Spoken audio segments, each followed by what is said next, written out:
Real Stories Tapes True Crime is your new true crime podcast fix. In our first season, we'll explore suspicious deaths at a California hospital and a skydiver landing dead on a suburban driveway with a bag containing guns, drugs, and night vision goggles.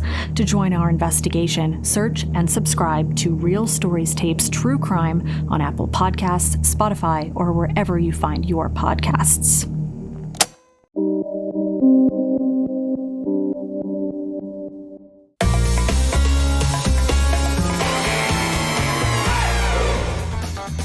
At the height of the swinging 60s, a band of Australian thieves known as the Kangaroo Gang took London by stealth. They stole millions of pounds in diamonds and luxury goods from exclusive jewellers and department stores. The plunder went on for more than a decade, but they never resorted to violence. They came with a kind of flying panache. You know, they were the light horsemen of thieves.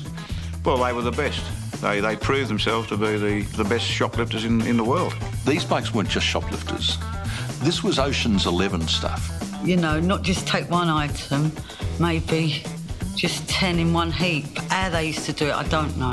They would take anything that wasn't nailed down. They'd go to stores and take everything in the store. They were thieves, they dealt in diamonds, they dealt in money, and they dealt in guile and trickery. Welcome to Asprey, gentlemen. How may we help you today? We're just browsing, thank you. We can help ourselves. Very good, sir. From 1788, Britain had sent its best thieves across the world to Australia. In the 1960s, some made it home. There were 5 master thieves: the King, the Fibber, the General, Wee Jimmy, and the dashing Georgie Gardner. Together with their mob, they tore up London in broad daylight and became known as the Kangaroo Gang. Thieves by appointment. By 1968, the Kangaroo Gang were on a golden run. Their leader, King Arthur Delaney, had brought a new technique to England. His distraction methods had been so successful that no high-class retailer was safe. Every day, more than 100 Australian thieves were operating across London. With police powerless to stop them, their confidence was sky high. There was nothing that they couldn't do, nothing that they couldn't take, nowhere that they couldn't enter.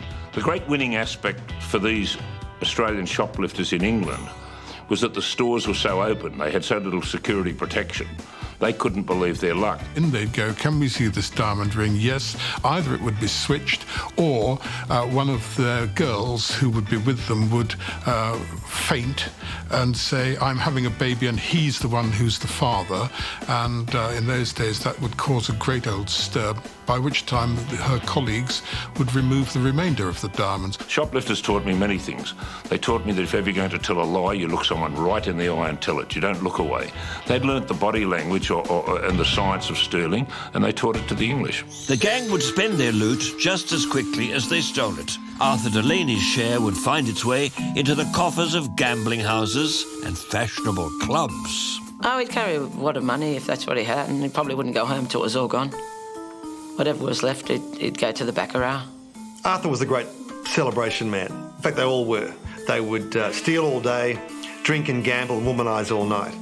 So they would be in there and Arthur would be playing baccarat, losing all his money and you know, shouting the bar, drinks and all this sort of stuff and big noting himself. Each of the shoplifters had a style of their own. They worked together out of necessity. They identified targets and they performed their tasks of distracting the staff, taking the goods and selling them at half price. But then they would spend it and often spend it together. One of their favourite things to do was to get a flash car, a Bentley or a big Mercedes and drive down to Monte Carlo and lose the lot. Tales of their exploits were now spreading across London's underworld. Gorgeous Georgie Gardner had raised the stakes in a bold series of raids on banks. He targeted the foreign exchange counters, where security was non-existent. And the banks had just a desk. They never had all this built up front and this and that. And there wasn't a camera anywhere. There wasn't nothing, you know. I mean, they had virtually an open go. They could do what they liked. It was one thing working in small jewellers on Bond Street and so forth, to then moving to big banking chambers, which were full of people and lots of angles. They had to create much higher level distractions to pull their jobs off. The Kangaroo Gang employed the fundamental principle of all magicians.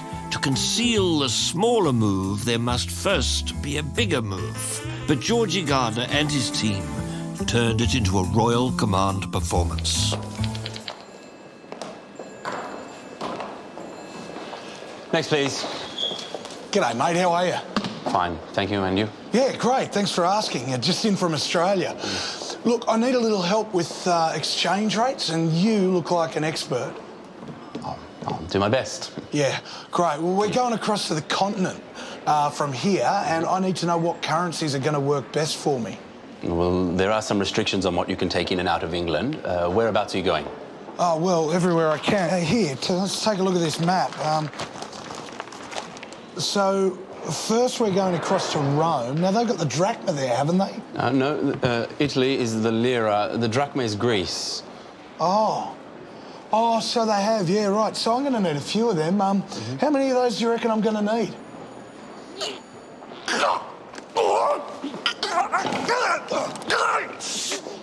Security!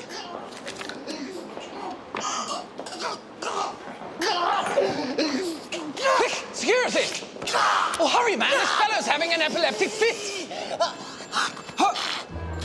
George Gardner should be remembered as one of England's most successful bank robbers. He was never caught, and he never carried a firearm. Distraction was his weapon of choice. For that, he relied on his longtime partner, Normie Seddon, and a cast of supporting players. And Georgie Gardner, his right-hand man was Norm, that's for sure. They were always together, they went together, they worked together. I don't think they slept together, but they were very, very close.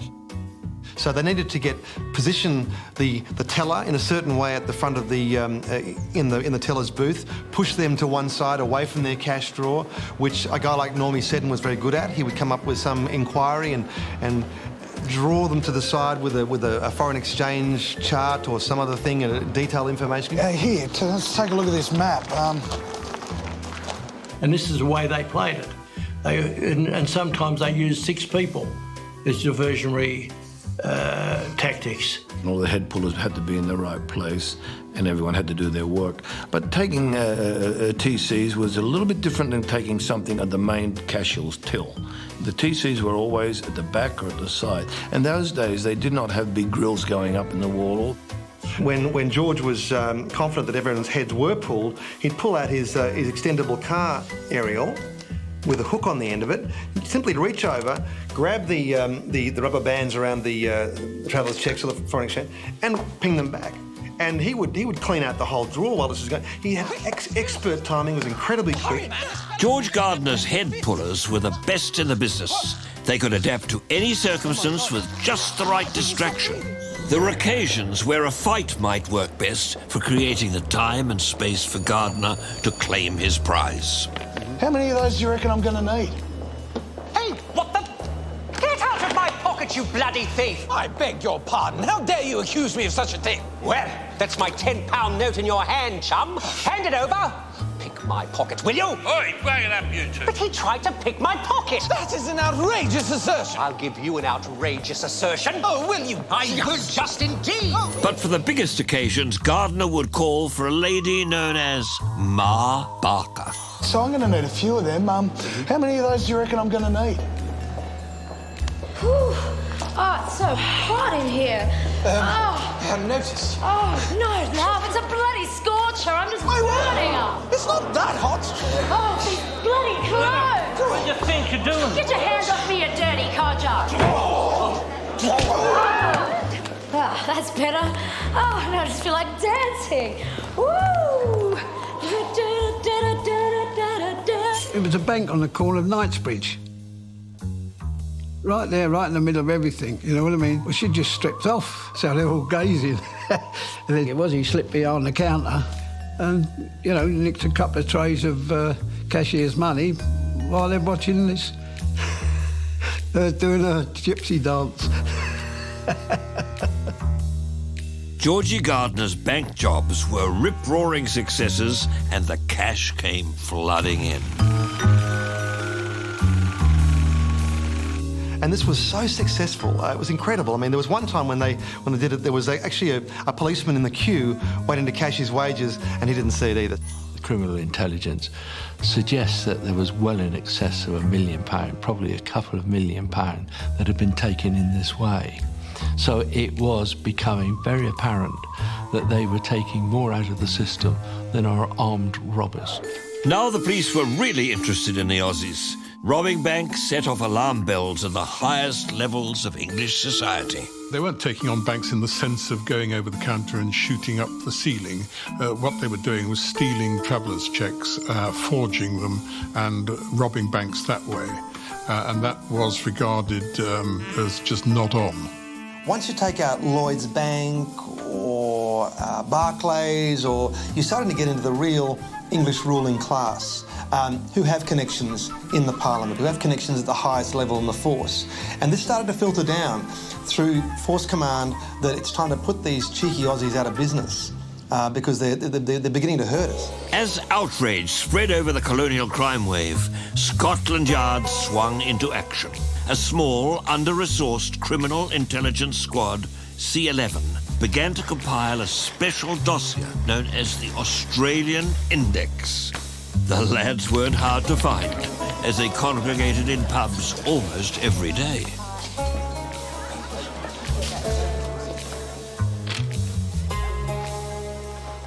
Hello, and who might you be? Jim, want to come and take a look and see if you can identify this new fella talking to Jimmy Lloyd? Come take a look.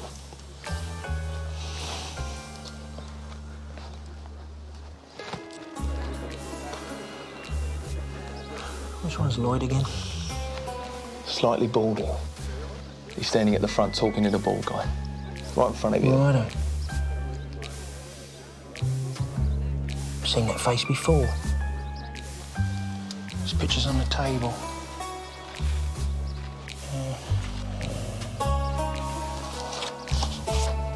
Any luck?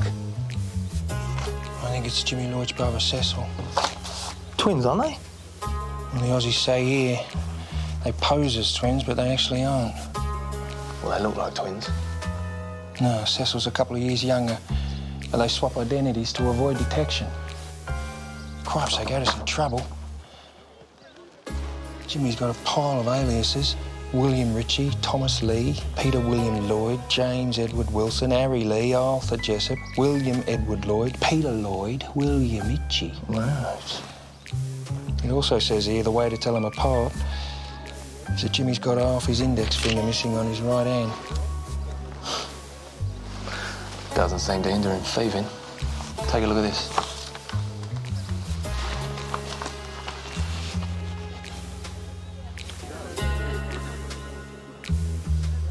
Do you mind? In broad daylight. Glasses Barry had a pub at Paddington, and that was a place that they all seemed to go and meet and greet, so that we were able to go, sit outside and collect a few photographs. We would then get their Australian record come over with their fingerprints so that a criminal record office file was opened immediately, and therefore we were using the names that they had in Australia, not the ones they gave us when they were first arrested in London. But once there was some sort of organisation as to who was doing what where and starting to make an index and a list, then the days of the kangaroos were, if not numbered, it was becoming prudent to leave and find other fields. In December 1967, the first Australian index was published, and intelligence began to flood in from police across the United Kingdom. Every station, it seemed, had a story of the Aussies' exploits. I think the first Police Gazette, maybe there was 75 or even more photographs and descriptions of the Australian team. As we knew then, this of course escalated for the simple reason there was numerous phone calls coming back. What about this one? What about that one? You haven't got this one. After the publication of the Australian Index in the Police Gazette and the follow-up work, life became much more hard for the Aussies. They were suddenly recognised. Yeah, well, the writing was definitely on the wall, and it was a shock.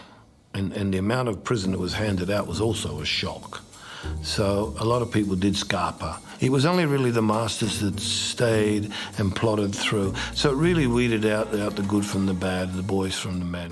One of the gang members who stayed was George Gardner, whose daring bank-robbing exploits had drawn the attention of DC Mike Pierce. One of the first big names to be caught was the master of distraction, Normie Seddon. We went to a block of flats, I think it was on the first floor. Some were stationed outside in case he decided to leave via window.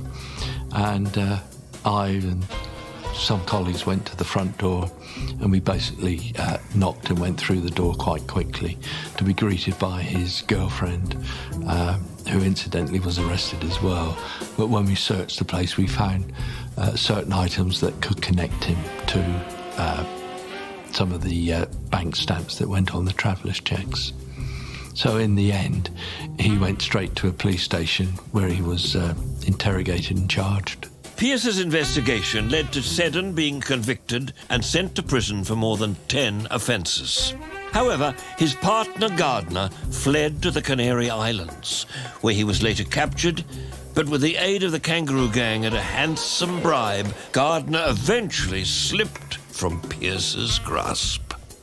Everybody had to put their hands in their pocket, and that's when I learnt that it was approximately £40,000 that secured their release, which in 1969 was a huge amount. They were very generous in supporting each other when there was a bit of aggro. You know, when somebody shit at the fan on something, somebody's busted and they're not holding, they all had a whip round and made sure that everything was all right.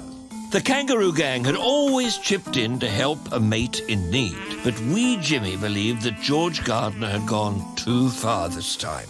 His bank robbing was ruining life for the rest of the hoisters. I think he was very, very upset that these people were bringing discredit amongst the organisation and drawing them to attention of police, because they would prefer to get on with their work unmolested as opposed to bringing their activities to attention. Despite his complaints about Gardner, wee Jimmy was actually planning his own bank jobs. His technique made allowances for his jockey-like stature. There was one story where they went into a bank at lunchtime.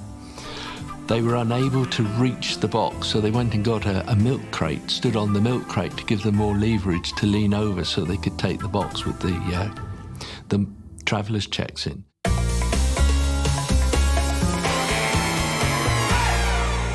By the end of 1969, Baby Bruce had graduated from picking pockets in the London Underground to jewel heists on the continent. But one of his best thefts was strictly personal.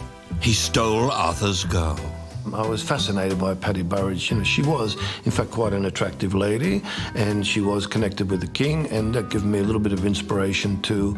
It gave me two inspirations. One, that she was attractive, and one, that she was associated with the king. So it was my name to nick something off him for a change. And I don't think that went down well over the years either. Perhaps he always had a little bit of a grudge for that. But then again, Paddy left me and broke my heart and ran off with another fella. So there you are. Broken-hearted Bruce then left London for Amsterdam to take on the biggest jewel caper of his life. Well, it was estimated that it was $500,000 worth of diamonds that were removed. The snow came down, and unfortunately, the first time in history, Amsterdam was frozen with 2 meters of snow and nobody could move. 5 o'clock in the afternoon, of course, the alarm went off and they circulated around that there were foreigners in the shop that day, and the three of us were nicked and charged. The party ended abruptly for Baby Bruce and his two accomplices inside a grim police station in Amsterdam's red light district. It was an interrogation police station. So the two gentlemen came in, dressed up as Gestapos with their leather coats on, and in the middle of winter, as they would, and their caps and everything. One of them spoke to me and asked me where the diamonds were. We would like to know, where are the jewelry? And I said, I don't know, where are the jewelry? That was it. So it was easy, you know, we were going to piss out of this. That's how you just get rid of them, just tell them nothing. Then he walked along to Liz, and he asked her the same question. Where is the jewellery? But before Liz could answer, he grabbed her violently by the hair, pulled her up off the seat that we were sitting on, and with his right fist, he hit her so hard, he smashed her nose there, brought her into his knee, put her teeth up through her gum here. She fell on the floor unconscious, and then he kicked the shit out of her underneath the bench. We had a horrible experience, which turned me off the jewel theft for life. By the early 70s, it was getting tough for the Aussies. George Gardner had been chased back to Australia, leaving only 4 master takers still working in London. The Australian voice in the early 70s was persona non grata. If you open your mouth in any way to be an Australian, they'd press the button straight away. I mean, they were causing damage here, big-time damage. Not just a couple of diamonds out, they were ripping the place to pieces. The coppers were hearing about this, that, and everything else, people getting plenty and plenty and plenty, and they thought they wasn't getting enough. So they're starting to put their foot down a bit and sent 1 or 2 of them away. And the attitude was, when the shit hits the fan, we'll leave. And that was the status of the day. It didn't make that much difference. And some people, like the King, he wanted to be a front page in the Police Gazette. He's hit the front page. That may have been part of his downfall, because the best thief, the best con man, the best villain is the one you've never heard of. The police were putting the pressure on the gang from many angles. English associates like Dave Barry came in for special attention. Police used the Gazette to call his loyalty into question. Well, the bastards, they started giving me a bad name. I was having murders with people. Well, they said I was an informant, the bastards. Which is, you couldn't give a man a bigger insult.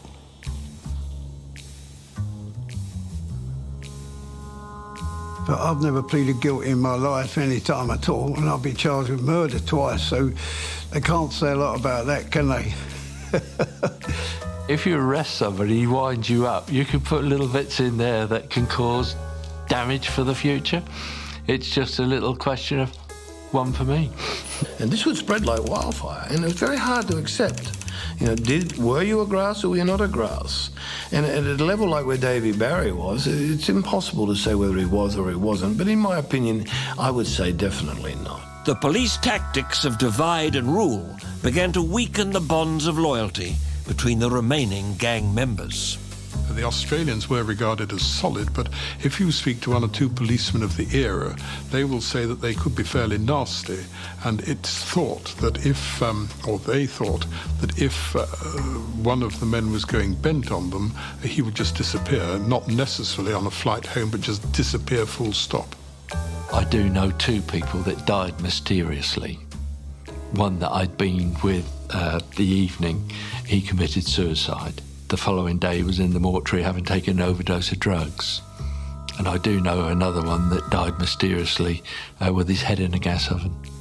That was an accident because he got 9 months and his girlfriend finished up with his guy who was supposed to be his brother. So he was in the Glasshouse pub in Bayswater, and he said to me, he said, I feel like committing suicide. So for a joke, I went next door and got a £5 bag of shillings. I said, here, Jerry, help yourself. Well, he did. Knocked himself off. You had to put shillings in the gas meter in the place he was living. The sweet spot in time for the Kangaroo Gang had ended. With England now too hot, the Fibber took his bag of tricks to South Africa in search of diamonds.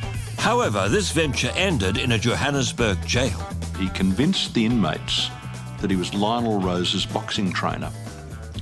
Lionel Rose is a world champion Australian fighter. And so he had the whole jail in training to be contenders for a world title. You could be a champion, which meant he then got a very good cell. He had manservants waiting on him hand and foot, and then ultimately finished up being in charge of the prison radio. At the same time, wee Jimmy Lloyd had also been captured in Switzerland during a jewel heist. To wee Jimmy, time in jail was an occupational hazard. His philosophy was that as soon as he was arrested, he considered that he was serving time, and he would do it in solitary confinement, basically because he didn't want to speak to the other idiots. While wee Jimmy languished in a Swiss jail, Arthur was back in Sydney, where he met the true love of his life, Alexis, a gorgeous blonde with her own history, including a jealous ex-boyfriend. Skinny Fred will rue the day he threatened Arthur the King Delaney. That wasn't a threat. Can't you let it go? I can't stand the way he leers at you. He's not even a memory anymore. He seems to think he still owns you. Christ, love, you really want to get into a fight? Look at you. You couldn't knock a pea off a chop. Well, neither could he. Then what's the point? My dear, it's called honour. I shall return anon, victorious. Yeah, just make sure you return. You can watch me at the window if you like. Men.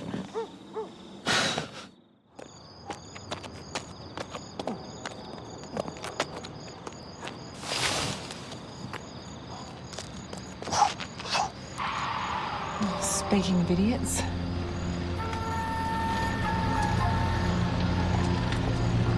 Arthur! The back seat! Arthur! Hey, darling, up in a minute. Oh, the gun! Arthur!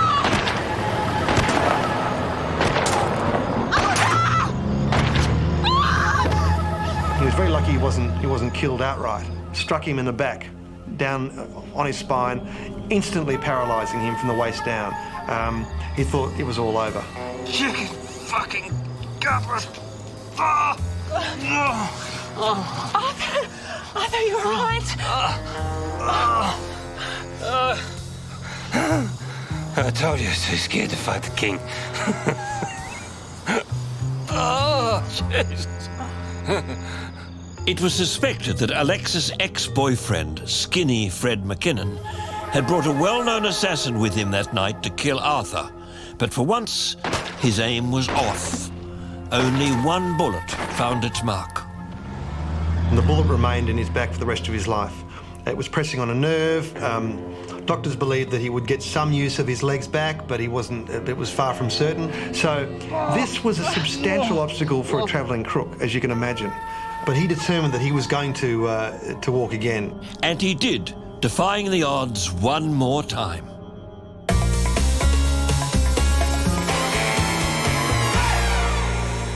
In 1971, Bruce returned to London from his jail stint in Amsterdam. With jewel theft off his agenda, he was back to picking pockets on the underground. But by now, corrupt senior police controlled and organised the plunder of King Solomon's mines. He quickly worked out that he needed to get with the strength, because what he discovered was that nobody in London worked the underground without the licence of the police. Because there was 5 teams, not everybody was allowed to be downstairs at the same time. With us, we had pretty much the best of the lines, which would be the Piccadilly line. Knightsbridge, South Ken, that was our area. What the pickpockets could take was strictly controlled by their police minders. The money would go, or the credit cards would go. The rest of the wallet, the rest of the dummy would be put immediately into a post office box out the front. So the post office box, when they clean it out, they would find it, the man had reported it at the police station, and 9 times out of 10, they'd have it back within 24 hours. That was one of the rules that came down from upstairs. In early 1972, with short jail stints behind them, some of the Australians were back in London. But word soon reached the Criminal Intelligence Branch C11 squad that the Aussies were back in business. I had a phone call one day from Len Mountford, who was the Chief Security Officer of American Express. Len wanted to know why nothing was being done by the Yard in particular about the Aussies who were running rampant throughout London. Wee Jimmy and his gang were back in business in a big way. David Woodland began investigating the Lloyds' activities. They were prime suspects in a series of bank thefts. American Express alone had been hit for well over £150,000, which in those days was quite a bit of money, but they'd also hit the other credit card companies, and it was coming close to $500,000 or even more. And it wasn't just banks that Wee Jimmy was after. He knew this second coming of the Kangaroo Gang would not last long. It was time to go flat out. I was speaking to one guy, and he said he'd been driving past Harrods, and he looked in the window, and there's the 2 Lloyds. Brown coats on, Harrods badges, taking minks off the models in the window. over their arms and away and chased down the road by this cop. Yeah, I mean, they were so blatant. And it, as people used to say, they're more front than Brighton. Intelligence indicated that Wee Jimmy had once again joined forces with the General Billy Hill. Everything from shirts and sheets to gold and diamonds were being pinched. Billy Hill was an active member of the group. Hill would go out thieving, and he would work with the Lloyds. They would have jewellery, they would have anything that wasn't nailed down, and they were good at it. These guys made a point of going to the pubs and places like that where they knew they'd meet CID officers and they'd get friendly with them. I mean, they were very sociable fellas. They were good company. They could tell a good yarn. And they'd get invited to police dues, boxing matches and things like that. The fact that the Australians had some police on their payroll made Woodland even more determined to bring them to justice. He secretly assigned Jimmy Smith to gather intelligence. He said, we're going to hit the Aussies like they've never been hit before. He said, but they have got minders. He said, you know that, they're being looked after. He said, they carry money. When they go out doing the business, they'll maybe carry $1,000 in their pocket to pay off police. So Dave Woodland said, look, this has got to be kept strictly here. I'll tell you where it is, what's happening. You try and go out to something else, and if you get the pictures, don't put them in any index. And I would take them home and keep them at home so nobody would know what I'm doing. And this went on for over a year. I put telephone intercepts on two of the leading guys that were the Lloyd brothers, Jimmy and Cecil Lloyd. Well, what we were trying to do is build up a picture of them to get as much background information as we can as to their whereabouts, their contacts, what they were doing. There was a clique of fairly senior officers who were involved in some forms of corruption. And David Woodland found that he suspected his commander, David Dilley, was actually tipping off Wee Jimmy about the operation they were placing on him. Yeah, right. David, you won't believe it. Tap on Jimmy Lloyd's phone has been blown. What? It's been sold out. That's impossible. We've kept this completely under wraps. Take a butcher's hook at this.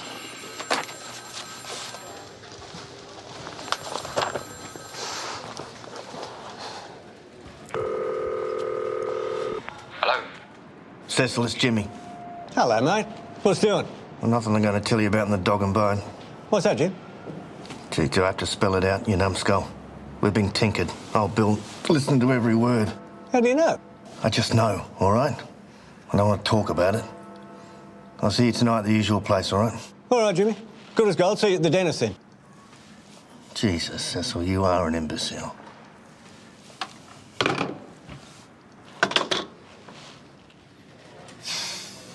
Unbelievable. There's a rat in the ranks. Or crooked telephone operator outside. Either way, taps are coming off from tomorrow. Governor's had enough. Damn. We're so close. Shame. Put a lot of work into these two.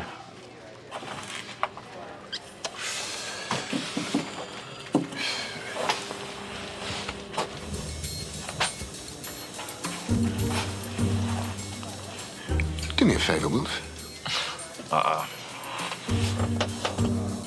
Keep the taps going for another fortnight. Governor He said doesn't have to know.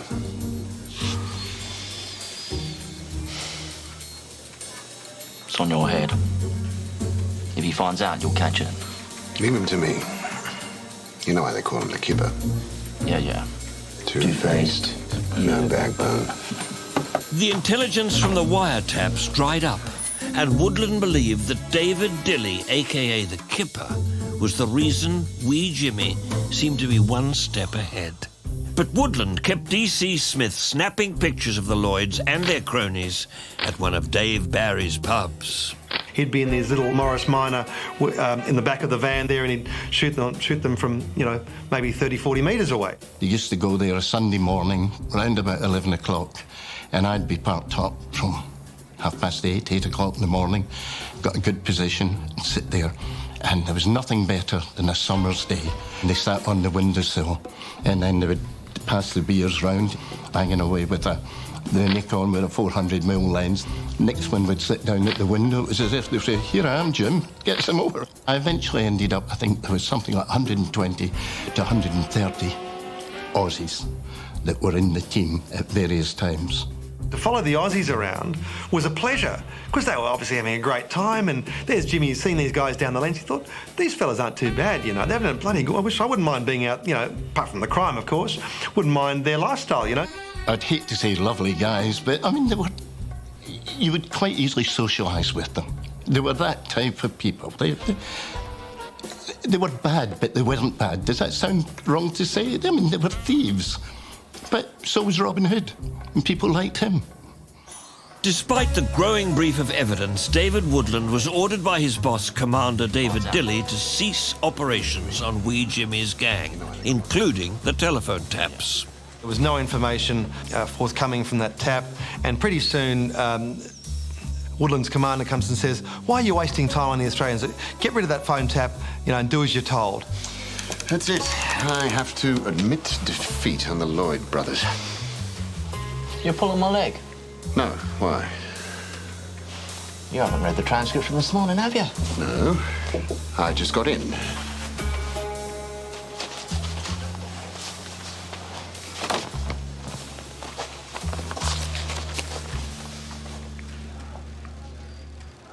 It's on. This is the big one. Oh, yeah? Like you said? Yeah. Remember our uncle in Manchester? Yeah, sure, Jimmy. Well, we're all going to go down and see him tomorrow. We're all on the 8:15 a.m. out of Euston, all right? Right, yeah. I'll see you bright and early. Euston Station. Try not to sleep in this time, all right? Gotcha. Ah, Mr. Lloyd. I think we've got you. I was fully aware of the fact that Jimmy's surname was Lloyd, so that could be Lloyd's Bank, Manchester. It was worth a punt. Keeping his commander out of the loop, Woodland assembled a team of over 100 officers to meet the Lloyd's train in Manchester and to track them through the city's banking district. It was a big risk. If things went wrong, his boss, David Dilley, would have his head on a plate. The whole job just went off so beautifully. The train rolled into Manchester Piccadilly railway station. I was sitting basically face to face with them. And that was a very strange thing because I had looked at them close up in long lenses. But there they were in real life. And there was the two Lloyds, Wee Jimmy, the other ones, having a laugh. They were going for a day out as far as everybody on the train knew. Some Aussie guys just going out for a laugh. They went into all the banks. They had travellers' checks off from Barclays Bank. They went to the Automobile Association and they had off blank international driver's licenses. We were all on a high. There's no two ways about it. I mean, this is a year's work. Keeping it away from people, keeping it away from them, and some very lonely nights, long nights and long days.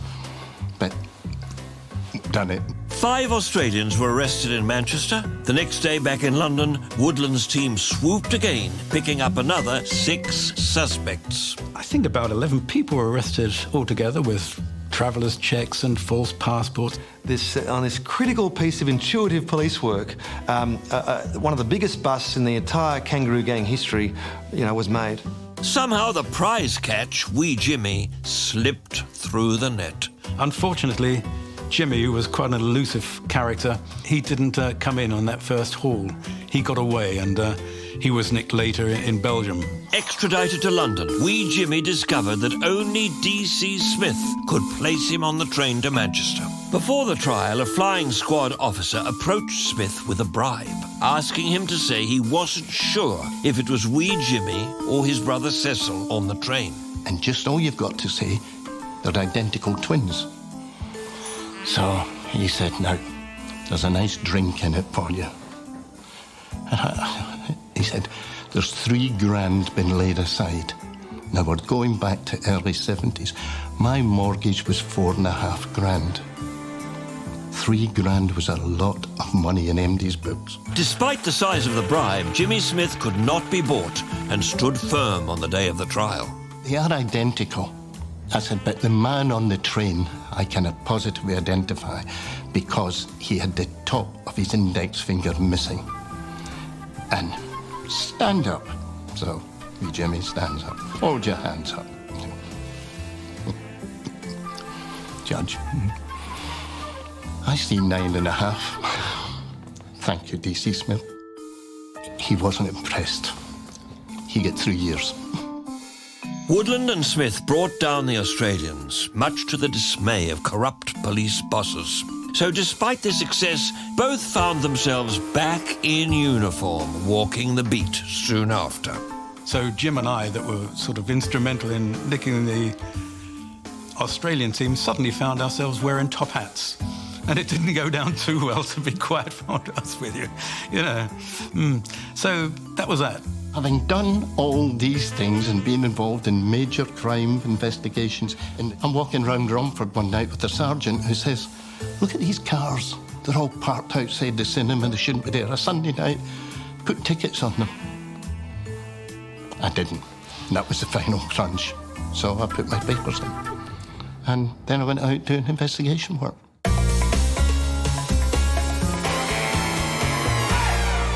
The days of the Kangaroo Gang were numbered. Billy Hill was in one jail after another in the 1970s. He spent 1978 in the notorious Santé prison in Paris. At the same time, the King was languishing in a jail in Madrid. He and Alexis were caught trying to flee the city after a big heist. Dearest Jean, a few lines to thank you for your letters which we received. It was beautiful of you to think of us. Under the circumstances, we're both in happy spirits and doing it the best way possible. Alexis is in the next door building to me, and I'm allowed 2 visits weekly, Tuesday and Friday. She has a nice suntan, as in where she is, she can sunbake in the nude. Though I can't see her pity.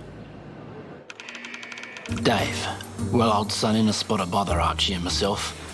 Sent Peter a letter as he contacted you. All our clothes are at the Nord Hotel. Do you know anyone who can collect them and deliver them to the Nick? There is nothing we're in need of. Only freedom. Oh, it's Alexis's birthday on the 18th of September. It'd be nice if you could send her some flowers through Interflora. I know she'd like that. Peter has money of mine, and Archie's. Just ring him and see if you can sort it out. Charged with theft, 4 croc bags, 6 watches and 10 croc belts. Hope you pick plenty of winners. And once again, thanks for writing. Love and kisses, Alexis and King. Send me a telegram so I shall know you got the letter. Cheers, Billy. The letters from jail show how far the Kangaroo Gang had fallen. The master thieves of the 1960s were now spending more time in prison than stealing jewels. The hoist was over. Everything had caught up. The yard had dismantled the operations as such, and Old Bill were not corrupt anymore, and you couldn't do anything, which was a downside of it. Police informers were running all over the place, and it was easy to identify people, so you had to stop.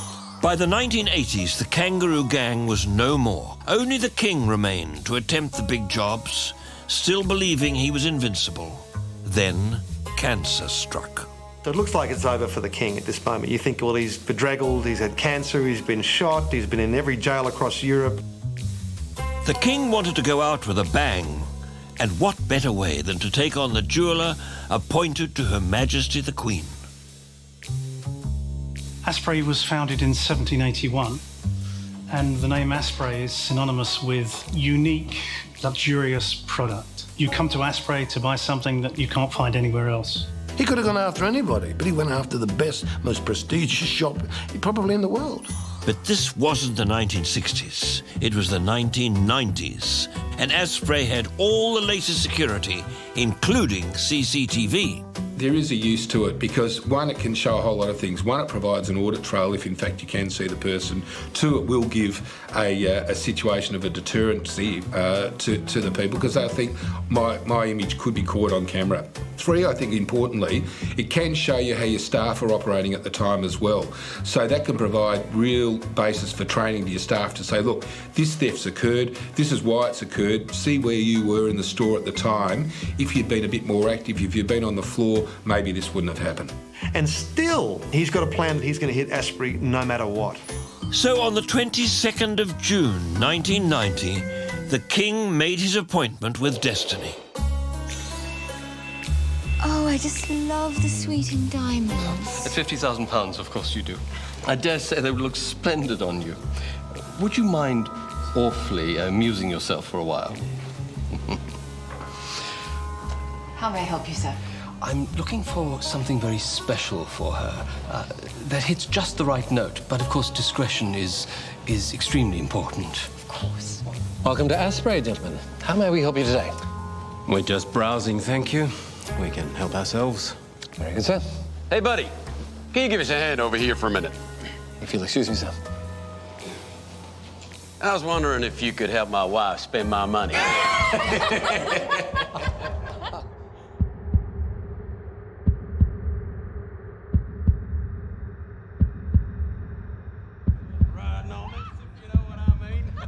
Indeed, sir. It's our anniversary. Nice work from Tex, eh? He's still the best in the business. All 18 carats. And now to work, my king. Most of the girls saw so long, well. That's lovely. 18 carats.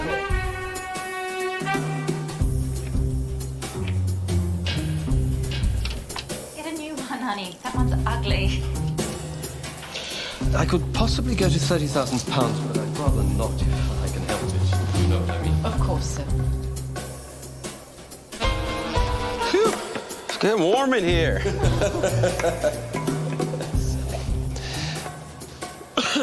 You know what, honey?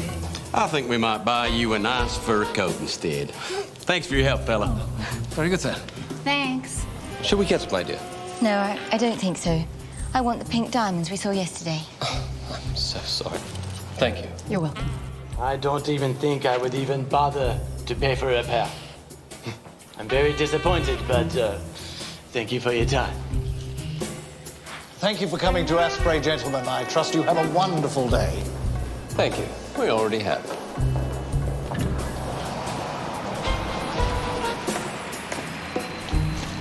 Philippe?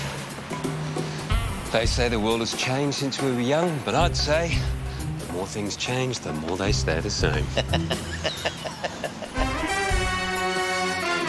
It's thought jewellery worth up to £2 million has been stolen from Asprey's, the exclusive West End store. Police say a gang of thieves stole the valuables from the New Bond Street store on June the 22nd, but details have only just emerged. It's believed 4 men and a woman posed as customers, and one of them opened a display case while sales assistants were distracted.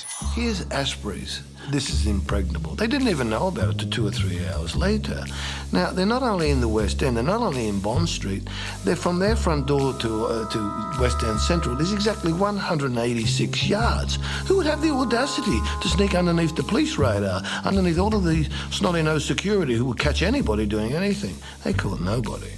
And that's where the king he really was the jewel in the top of the crown by getting Asprey. The time of the Kangaroo Gang had passed. So there he was, taking on the most fabulous jeweller in London, appointed to the Queen. The Kangaroo Gang rides again for one more time. So it really was an ego job, not about the money. Asprey has officially confirmed for the first time what happened. Staff member Steve Eves was in the store when the king struck. A very skilled team had come in and diverted the attention of the staff. Oh, and I'd like to see the new range also. That one is so outdated. He really needs a new one. Okay. Humour my wife, if you will. There were, if I can remember correctly, about 5 different jewellery desks and 2 lots of, shall I call them the villains, kept the staff busy by asking to see various items. I'm prepared to go to £30,000, but I'd rather not if I can help it. You know what I mean. Of course, sir. Leaving 2 men to help themselves to the merchandise. How they done that in 1990 still unknowns to myself. It's a complete mystery, because life had moved on. The generations had changed. All the latest technology had came in, all the security devices that had came in. We still don't know how they got into the showcases because there was no obvious damage. They managed to get the key. They'd made an impression of the key in a piece of damp soap, went off and had a copy of the key made by a dodgy locksmith, and went back with that key. The king had slipped in to a time when it was over. How and where he found those people to work with, I think he might have gone to Hollywood and got a team of actors and told them they were in a movie script or something. You know what, honey? I think we might buy you a nice fur coat instead. Thanks for your help, fella. Very good, sir. On that day, I can remember I was in the manager's office when the head of the jewellery department came down and said, "Stephen, you must come up to the jewellery department." He was in a very shocked condition. And there were 3 empty showcases, and 3 of our best suites had vanished. That would have comprised necklaces, earrings, some rings and so forth, 3 entire suites. And this was rumoured to be worth about £1.8 million. I mean, everybody knew. I mean, he didn't keep it a secret, Arthur. I don't think he ever stopped talking about it. And so, after Asprey, the legend of Arthur Delaney, the King of Thieves, was secure. He had turned back the clock to the 1960s, those fabulous, almost mythical days when the Aussies tore up London by day and by night. Well, Fibs, old mate, here's to another day in Oyster's Paradise. You betcha. If only those blokes back in Sydney could see us now. He would never recapture that moment again.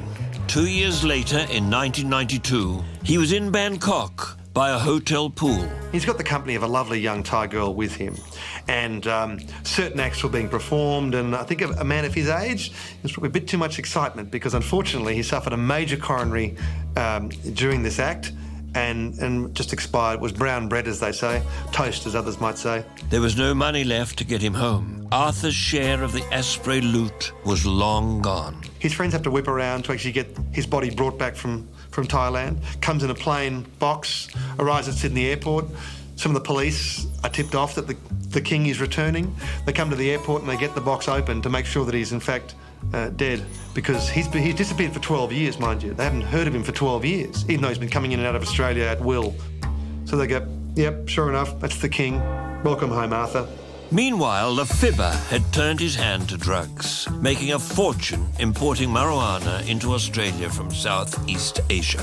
He was convicted in, I think it was 94, of a 15-tonne importation. And if you want to talk about the judiciary treating you lightly, I think for importing 15 tonnes, he got a 4-year jail sentence and only served 2 years, pleading that he was an old man, frail and needed to be out of jail. So even in the judiciary, he was able to present this lovable character picture, and in jail he presented as a wonderful prisoner and was released after 2 years. When he came out of prison, the Fibber could still be found spinning his double headers at the 2-up ring every Anzac Day. He made one last trip to England before he died of cancer in 2002. He came back here to tell us that he wouldn't be about next year. You know, he knew it was on him, so he came back to have a drink with us all. So a pal of mine does all the supplies there, so I got him put in a penthouse. Georgie Gardner was chased back to Australia in the early 70s and invested in a small pest control company. He died from throat cancer in 2010. He was involved in, I believe, in some jobs here and there, but he was very low-key. I mean, he couldn't move around Australia because he was still wanted in Victoria on warrants from the 50s. He was suspected of a couple of murders that were still open, so he had to keep a pretty low profile. Wee Jimmy Lloyd returned to Australia and his old trade of pickpocketing in racecourses, working right up to his death in 2006. He'd saved his money. He'd kept his first shilling prisoner till the end. You know, he had all the money that he'd stolen over in England, and he set about educating his children. And his children today, as I understand it, are involved in the professions. They're very respectable. No one's gone into crime. The General Billy Hill was in and out of jail for the rest of his life. Many thought he was flat broke when he died in the 1980s, but Scotland Yard picked up a transfer of more than £200,000 to a colleague in Australia. Meanwhile, baby Bruce turned his intellect to earning an honest living in business and has stayed out of trouble ever since. Bruce was smart, very smarter than most of them, I tell you that. He knew what he was doing, Bruce. And he went into good businesses, straight businesses. You know? That's where he did his best deals. I would tell nobody in their younger days to try the same things what we tried. It's not good, and it's ruthless, and you wind up in jail. And it's not a nice place. At 85, Dave Barry is still the governor of Queensway, wheeling and dealing just like he did back in the old days of the Kangaroo Gang. I wouldn't nominate any of them as the best. I'll see you. How many do you want? Anyway, I'm at, what do you call it? I'm at the dentist. I'm having my teeth taken out, so you'll have to ring me back. The Kangaroo Gang are passing into history, but the great memories remain. Bloody good friends. Real good friends. You know, we formed relationships, and for those that are still alive, are lasting still, which is nice. Isn't it? Nothing wrong with that.